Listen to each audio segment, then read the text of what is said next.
Welcome to our channel. Today we how to log into VWO, optimize conversion rates online step by step clearly. Open your preferred web browser. Navigate to the VWO website by typing in the URL. On the home page, locate the login button. Click on the login button to proceed. You will be directed to the login page. Enter your registered email address in the designated field. Next, input your password in the password field.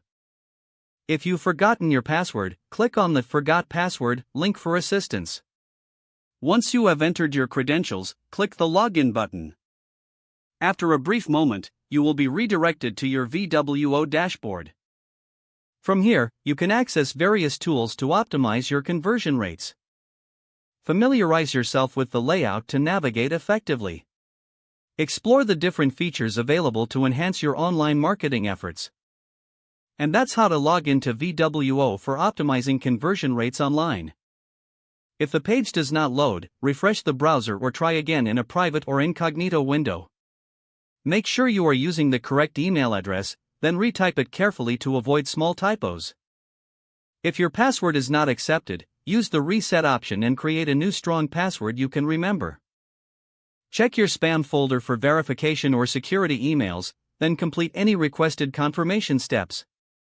Enable two-factor authentication if available to improve account security and reduce unauthorized access risk. After signing in, review your profile details so your contact information and settings are accurate and current.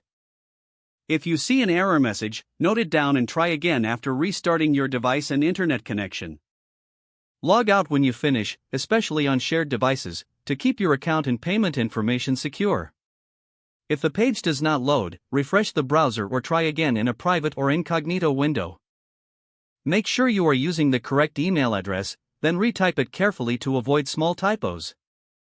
If your password is not accepted, use the reset option and create a new strong password you can remember. Check your spam folder for verification or security emails, then complete any requested confirmation steps. Enable two-factor authentication if available to improve account security and reduce unauthorized access risk. After signing in, review your profile details so your contact information and settings are accurate and current. Don't forget to like this video and subscribe to our channel for more step-by-step tech guides.